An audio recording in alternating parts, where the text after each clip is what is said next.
जय हिंद साथियों। एक और मुद्दा है जिस पर बहुत ज़्यादा बात चल रही है और वो मुद्दा है अरविंद केजरीवाल का सत्याग्रह। इस पर बहुत अलग अलग तरह के रिएक्शंस आ रहे हैं, लेकिन मैं सलाम करता हूँ अरविंद केजरीवाल के इस डिसीज़न को। जिस तरीके से जुडिशरी में जो करप्शन चल रहा है या जुडिशरी में जो खेल चल रहा है उसको सामने लाने की उन्होंने हिम्मत दिखाई है।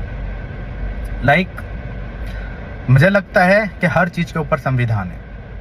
मतलब चाहे वो हमारे 4 पिलर हो, चाहे वो सरकार हो, चाहे वो मीडिया हो, चाहे वो जुडिशरी हो। जुडिशरी से न्यायपालिका के भी ऊपर हमारा संविधान है, क्योंकि न्याय की जो गारंटी देता है वो हमें हमारा संविधान देता है। तो संविधान में एक क्लॉज है कि अगर आपको लगता है कि जो सामने वाला जज है वो हमारे साथ न्याय नहीं कर पाएगा तो आप उसके रिक्यूजल की रिक्वेस्ट कर सकते हैं। अरविंद केजरीवाल ने वही किया और अरविंद केजरीवाल ने प्रॉपर वजहें बताई कि क्यों उनको लगता है कि उनको न्याय नहीं मिल पाएगा। तो जस्टिस सोनारकांता जी के सामने उन्होंने कहा कि आपके बच्चे तुषार मेहता जी के अंडर काम करते हैं, आपके बच्चे केंद्र सरकार के पैनल में हैं जिनको केस तुषार मेहता जी देते हैं, जो अरविंद केजरीवाल के खिलाफ वकील हैं। अब आप खुद ही सोचिए कि एक जज है, जज के सामने 2 वकील हैं, एक अरविंद केजरीवाल का वकील और एक वो वकील जो सरकार को रिप्रेजेंट कर रहा है, अरविंद केजरीवाल के खिलाफ है। उस वकील के पैन में इतनी पावर है कि वो वकील जज साहिबा के 2 बच्चों को करोड़ों रुपए की केस दिला सकता है। मतलब वही केस अलॉट करता है जिसने किए भी हैं। लगभग 6000 के आसपास केस उनके बच्चों को अलॉट किए गए मेहता जी के द्वारा, सरकारी केस। तो एक क्लियर कट है, कोई भी एक आम से बंदे से आप कहोगे वो भी समझ जाएगा कि हाँ उसमें एक चांसेस तो है वाइसनेस के। केजरीवाल ने वही मुद्दा उठाया। दूसरा, एक होता है बार एसोसिएशंस। आप किसी भी बार एसोसिएशन के प्रोग्राम में जाते हैं तो ठीक है, वो बार एसोसिएशन का एक प्रोग्राम, उस बार एसोसिएशन में कुछ भी लोग हो सकते हैं, बट वो एक संवैधानिक बार एसोसिएशन है।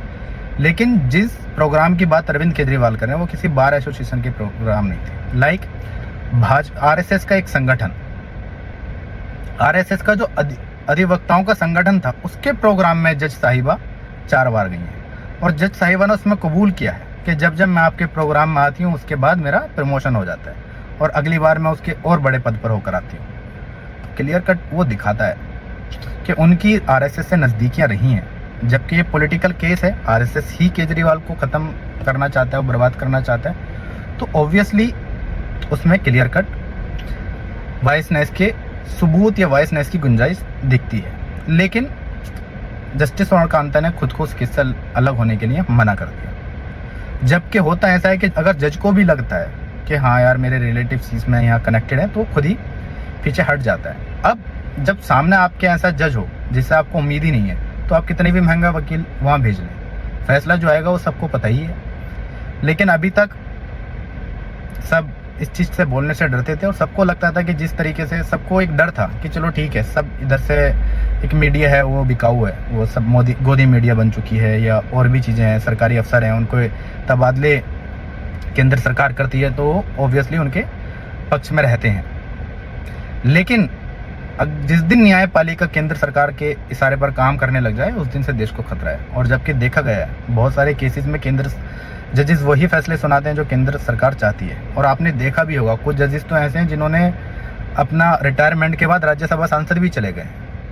तो जब एक पॉलिटिकल इंक्लाइनेशन किसी का दिख जाए जज का और पॉलिटिकल केस हो तो उसमें वाइसनेस की गुंजाइश रहती है, जिसका जिक्र अरविंद केजरीवाल ने किया। तो सबसे पहले तो जस्टिस सोनारकांता शर्मा जी को खुद ही उस केस से अलग हो जाना चाहिए था। लेकिन अगर वो नहीं हुई तो अरविंद केजरीवाल ने एक बोल्ड स्टेप तो उठाया सत्याग्रह का।